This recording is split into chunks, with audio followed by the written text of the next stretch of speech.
Welcome, welcome. It's finally here. Series 25. Now, we did see a preview of this a little while ago with a leak, and I have been excited for these minifigures ever since. So let's have a quick look through at the latest series of minifigures coming out in January 2024. And let's just go through each one of these and have a look, see what we think and my initial reactions to each of them. Now, straight off the bat, this Triceratops man looks absolutely cool. I love him purely for the fact that I love these costume sets. I want to do some animation with them at some point, and my daughter loves dinosaurs, so she loves the T-Rex figure, and now to get a Triceratops figure with it, awesome. That's her birthday sorted. Next, little toadstool girl. She's quite cute. I love the little butterfly of her. I love the little dress piece. The hat is very interesting. Yeah, she's cool. The gamer girl. I really like her actually, and I think there's a bit of a throwback here to some of the old school Lego.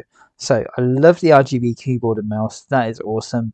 The head is really unique with that blue makeup and obviously the pink hairpiece. It's really cool. But look at her torso and her legs with the little Adidas stripe on it. But that looks a little bit like a modernised Black Falcon to me. And it's got that little mountain logo as well. But I think it's a really cool outfit. I mean, I'm assuming it's supposed to be a gaming team, but she's really cool. Power athlete, I love him. He looks really cool. I mean, personally, I do a lot of athletics, so this is right up my street. And the fact he's got two fake legs is wicked. I can't think of the proper name for those. But yeah, the fact he's got those two legs looks absolutely awesome. And his little first place brick is wicked. I love his little vest actually. It's really cool. I don't know what number's on it. It'd be interesting to find out. Move on. Dog shearer. I thought that was a llama at first. Dog groomer, I guess. She looks really cool. Nice old face. We don't see too many old Lego faces actually, so it's quite nice to see, other than like Father Christmas.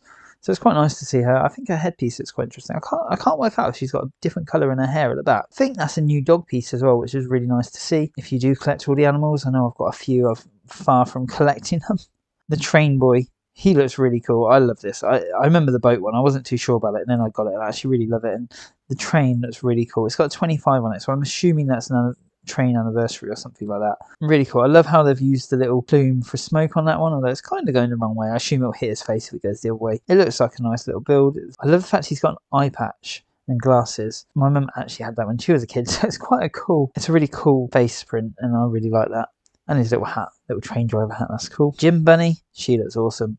Very fit, very strong with her energy drink and her sweat. I'd quite interesting to see what her alternative face is. She looks wicked, could definitely use her in some animations. And the hairpiece looks quite cool in that blonde. The one that people, I think, have been waiting for. The goat herder, or goat farmer, whatever you want to call him. Now, let's focus on the main thing here. Let's ignore the minifigure. That is a goat. Goats have only appeared in one set. And you've got two of them in the medieval marketplace. And they have never been seen since. So if you go check their recent sale prices, they are roughly £100. So to see the goats here again is awesome.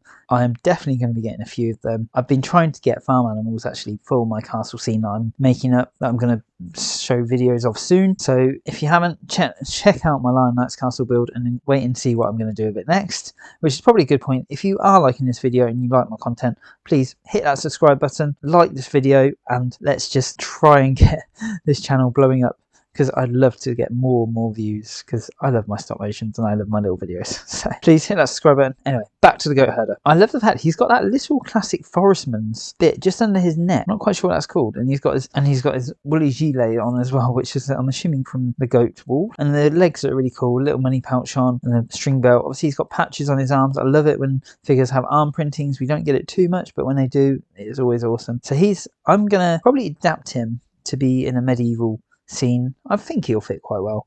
His beard looks very strange. I'm quite interested to see what it looks like with his hood off and a nice big sack. I'm not quite sure what his white stud is, but that's really cool. And his stick, of course. Last four. Let's do this. Barbarian Woman. She looks absolutely awesome. Very aggressive. Very cool. Very cool arm printing.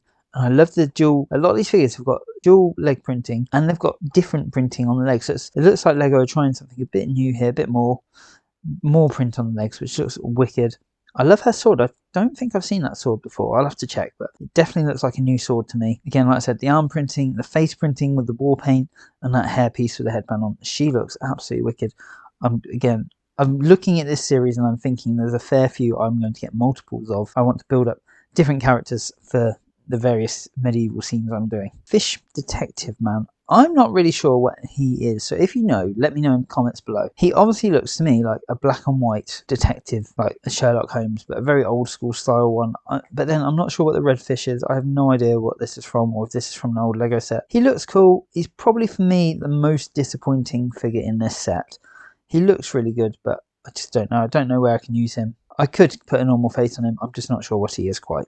So if you know, let me know. But the magnifying glass is cool, but you can pick that up anyway. The Harpy. This one looks awesome. I love those legs and the printing on them. I love the use of the Wolverine claws in gold, and the torso piece just so detailed. It looks so good. The wings on the back. And again, that face print is absolutely evil and menacing. And the little hairpiece looks wicked. I love this figure. I mean, I'm very much into my fantasy things, so this is perfect and will go so well with so many of the things I want to do. So again, another figure I might end up with a few of. Maybe trying to change the wings and the hair. I'm not quite sure there, but I really love that one. It'll be nice to see a few more in that style. And finally, this is the one I have been waiting for. Now, this figure I have previously built in stop motion. I have used him in multiples of my stop motion. I have plans to use him in other stop motions. This is, of course, Basil the Batlord, all the way from 1997, The Fright Nights. He is one of the iconic figures of Lego. I remember him being in the Lego Racers game. I always played with him. He was awesome. And a few years ago, we in one of the old CMF series, we got the Frightening Knight, and he was really cool, and I loved him. And I got a few of those to match and to go with my Fright Nights, because they are one of my favourite factions within the castles. They were so underrated at the time, and it's such a shame we didn't get more of them. And to finally see him remade in this menacing, evil fashion, I mean, I can think of nothing else right now other than there is going to be a showdown between the 1997 and the 2024 Basil the Batlord. There has to be. It's going to have to be done. But look at that axe. Those red axe pieces are insane. They look awesome. I mean, this figure is going to be sought after just for those, I think. And then the remake of the large shield. So we haven't seen many of these oval shields in quite a while. And to see a remake with the Batlord symbol on it is absolutely awesome. This is what people wanted in Majesto's workshop remake, is a shield like this. And here we have one. Obviously not the Dragon Knights, but the Batlord. That is absolutely wicked. His legs are printed, which that looks awesome. His torso is so true to his original self. I want to see what's on that cape. It looks huge. I really hope the cape has some printing on it. And that helmet, it just really... So the old one, the bat wings stuck out to the side. This one looks like they're more streamlined. It looks a bit more evil, and his glowing red eyes. I mean, underneath the old one was a very, not too evil character. I think under there is going to be a very evil character. I have literally written scripts to do stop motion work with him, which I think this new figure is going to fit in even better. There's going to be a descent to evil within that script, and I think I might end up using both figures to create that storyline, and I'm so excited to do it. So if you've liked these figures, let me know. Which ones are you after? I'm honestly think I need, obviously, at least one of every single one. The Goat Man, the Batlord, the Barbarian, and the Harpy are definitely going to be ones I would not care if I get multiples of. Once again, unfortunately, they are going to be in cardboard boxes. Although, look at the artwork on that big multi-pack. Basil the Batlord on the side. They know what everyone wants out of this set. It is him. So hopefully they've put plenty of him in there. And when we try to get these boxes, which are once again cardboard, unfortunately like the Marvel Series 2, which means the only true way of potentially finding out what's in there is weighing them.